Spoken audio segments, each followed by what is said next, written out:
Olá, estamos caminhando para a nossa última aula. Hoje eu quero conversar com você sobre a unidade 5, que é a união mística de Cristo. Você deve estar percebendo que eu estou usando aqui a camisa do clube, que eu tenho como clube de coração aqui no Brasil, que é o Vasco da Gama. Não sei se você já conhece aí Angola. Mas eu não quero falar com você hoje sobre futebol, mas sim falar um pouquinho sobre a união mística de Cristo. Bem, essa doutrina é também chamada de hipóstase, que é do vocábulo que vem do grego, hipo, que significa sob, e o statai, que significa ficar. Então, em Jesus significa a união das duas naturezas de Cristo, a saber, a natureza divina e a humana. A união hipostática é um termo usado para descrever Deus como Filho, Jesus Cristo, tomando para si mesmo a natureza humana, ao mesmo tempo permanecendo 100% Deus. Jesus sempre foi Deus, conforme a descrição de João. Mas na encarnação, Jesus fez-se carne. Ele passou a ser humano. E a adição da natureza humana à natureza divina resulta em Jesus Cristo, popularmente conhecido e chamado como Deus-homem. Essa união hipostática, Jesus Cristo é uma pessoa 100% e também é Deus 100%. É importante destacarmos isso, conforme eu já disse aqui em outra aula, não havia um interruptor de liga e desliga, onde Jesus escolhia usar a natureza divina e a natureza humana.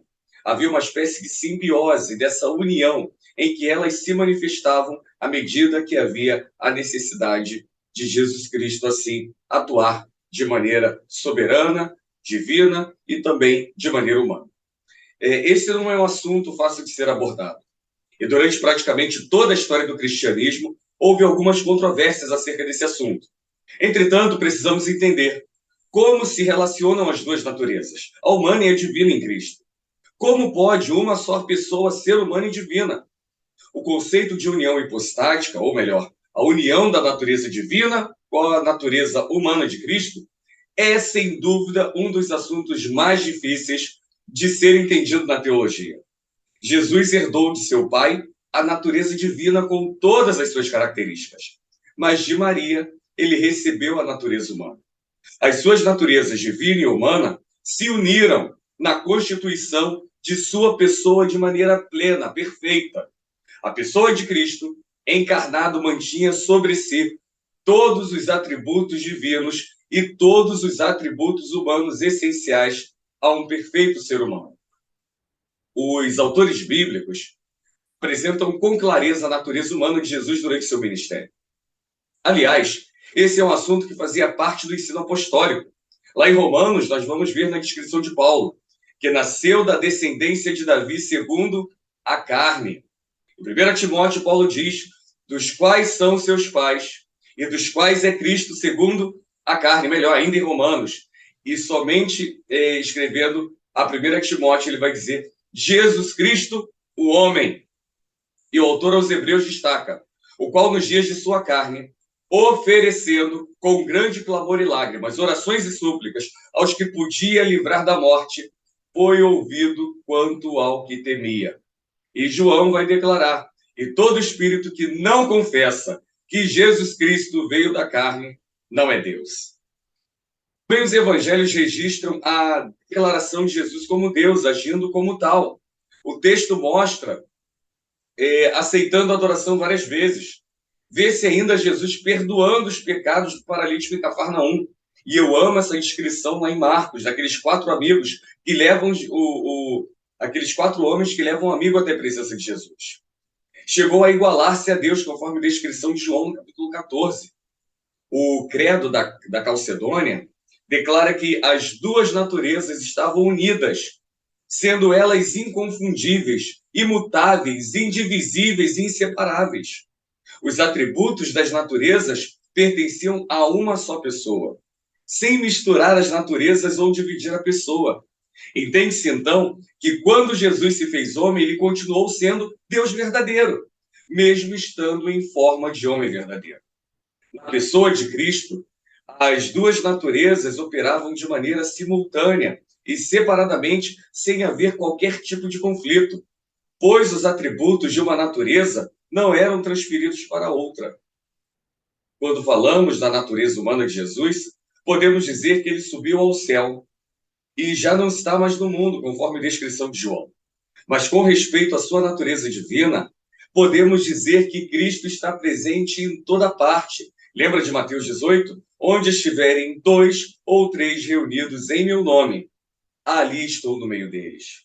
Lembra de Mateus 28?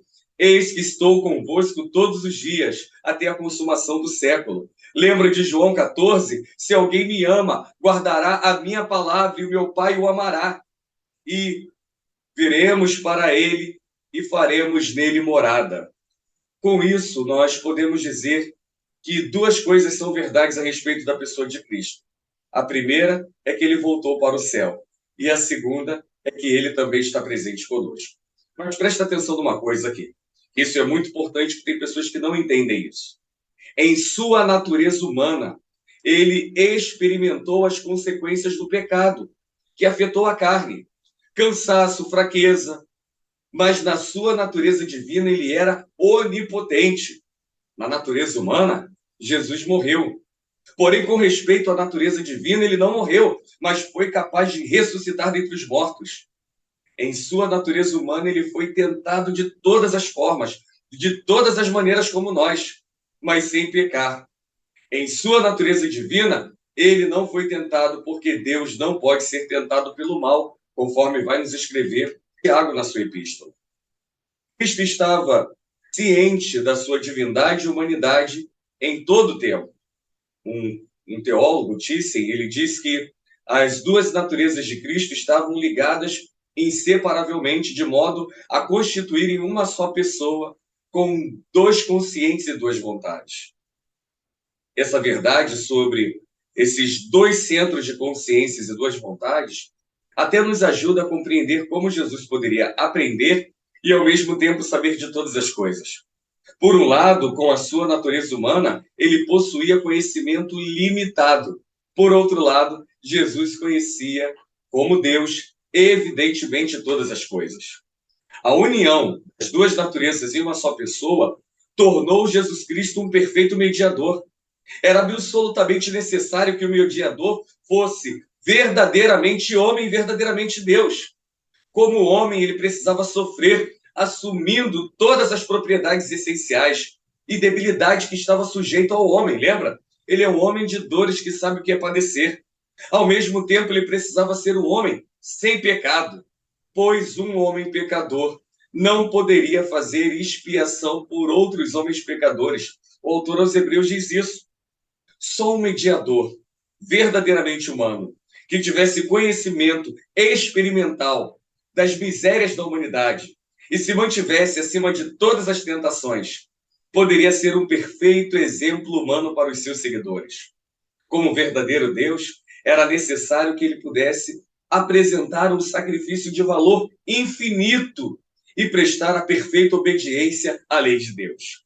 Se pudesse sofrer a ira de Deus redentora, isso é, para livrar os outros da maldição da lei e pudesse aplicar os frutos da sua obra consumada aos que o aceitassem pela fé, conforme nos escreve Louis Berkhoff. A evidência de que Jesus de Nazaré é plenamente divino é tão abundante que fica muito difícil simpatizar com aqueles que lutam contra essa verdade. Se Jesus, preste atenção nisso, não é plenamente Deus, ou se ele não fosse plenamente Deus, os escritores do Novo Testamento se esforçaram para confundir e mentir para a igreja. Porque nós vamos ver isso em Filipenses, Colossenses, Hebreus. O prólogo do Evangelho de João fornece evidências explícitas, claras, suficientes para que a igreja possa concluir de maneira satisfatória que Jesus é verdadeiramente Deus. Considere as palavras de abertura do Evangelho de João. No princípio era o Verbo, lembram? O Verbo estava com Deus, o Verbo era Deus. Mais adiante no prólogo, João apresenta o ponto surpreendente, talvez o verso mais inacreditável para qualquer judeu que viveu no primeiro século. Ele diz que o Verbo se fez carne. A palavra era no versículo 1, ela deve ser contrastada com a palavra se fez no versículo 14. o verbo logos, muito conhecido entre os gregos, não se fez no sentido de vir a existir. Pelo contrário, o verbo simplesmente era, já existia. Outras passagens do Evangelho de João só servem para confirmar e reforçar essa verdade. Além disso, quando Isaías viu o rei, o Senhor dos Exércitos, né? João, por exemplo, cita uma grande parte desse capítulo e em seguida afirma que Isaías disse, vocês lembram, Isaías na sua profecia, porque ele viu a glória dele e falou a seu respeito. Isaías está falando de Jesus. E em Isaías, somos informados de que Deus não dá sua glória a ninguém, a não ser a si mesmo. Não obstante, em João, capítulo 17, Jesus ele pede a glória ao Pai. Ou melhor, ele pede ao Pai para glorificá-lo em sua presença. O texto vai dizer, né, com a glória que eu estive junto de ti, antes que houvesse mundo. Se Jesus não é Deus, então ele não é apenas um iludido, mas seu pedido é uma verdadeira abominação. Jesus não é apenas divino, mas também verdadeiramente humano. O Concílio da Calcedônia afirmou o seguinte: verdadeiro homem, o mesmo de uma alma racional e corpo, consubstancial conosco em humanidade, semelhante a nós em tudo, exceto no pecado. Por isso ele é chamado de Cristo Jesus, homem, por Paulo, que participou da carne e sangue, a fim de derrotar o diabo com a sua morte, conforme nos diz o autor aos Hebreus. Ele é semelhante a nós em todas as coisas, até ao ponto de ter sido tentado em todas as coisas à nossa semelhança, mas sem pecar. A evidência verdadeira, ou melhor, a evidência da verdadeira humanidade de Cristo é tão conclusiva quanto a evidência da sua verdadeira divindade. Sendo verdadeiramente humano, Jesus experimentou reações físicas, tal como fome, sede, fadiga. Ele chorou, ele pranteou, ele suspirou, gemeu. Às vezes eu digo para os meus alunos aqui no Brasil, ele tinha necessidades fisiológicas, urinava, defecava. Aqui eu digo, fazia o número 1 e o número 2. E tem crente que esquece isso, que é olhar para Jesus Cristo apenas como Deus e retira a sua humanidade. Warfield, nos seus dias, disse o seguinte: não falta nada para nos causar a forte impressão que temos diante de nós, em Jesus, um ser humano como nós. Que coisa linda, que declaração! E nós só queremos, em muitos momentos, olhar para a divindade de Jesus Cristo. Mas porque ele era sem pecado, todas as suas paixões eram mantidas em perfeita proporção e equilíbrio. Ele foi apropriadamente irado quando estava com raiva, bem como completamente alegre quando estava alegre. De fato, ele experimentou não apenas alegria, mas exultação, não mero aborrecimento irritado, mas furiosa indignação, não mera pena passageira, mas os movimentos mais profundos de compaixão e amor. Não era uma angústia superficial. Lá no Getsemane, foi uma profunda tristeza até a morte. Então, meus irmãos, o Warfield vai dizer tudo isso. Todos os seus afetos foram mantidos em total submissão à vontade do seu Pai. Essa aula é bem curtinha mesmo, e eu já quero encerrar por aqui.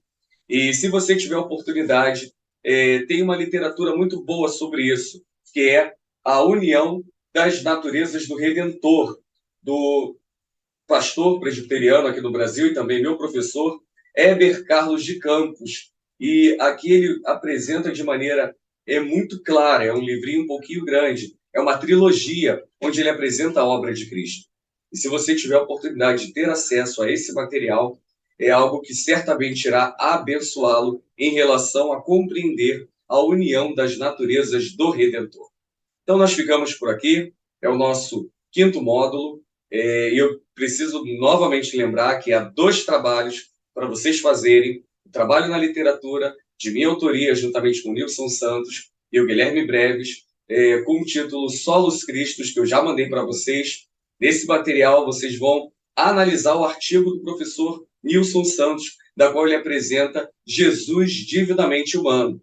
Ele apresenta aí sobre as 2 naturezas de Cristo. E o outro trabalho se encontra na Teologia Sistemática de Louis Berkhoff, que eu também já mandei para vocês, onde vocês vão fazer a leitura da Ordo Salutis e também farão um resumo sobre esse material. Foi muito bom caminhar com vocês até aqui. Espero que essas aulas tenham auxiliado vocês a compreender um pouquinho sobre Deus, sobre a pessoa de Cristo, sobre a pessoa do Espírito Santo, e até o nosso próximo encontro. Um forte abraço e que Deus abençoe a vida de cada um de vocês.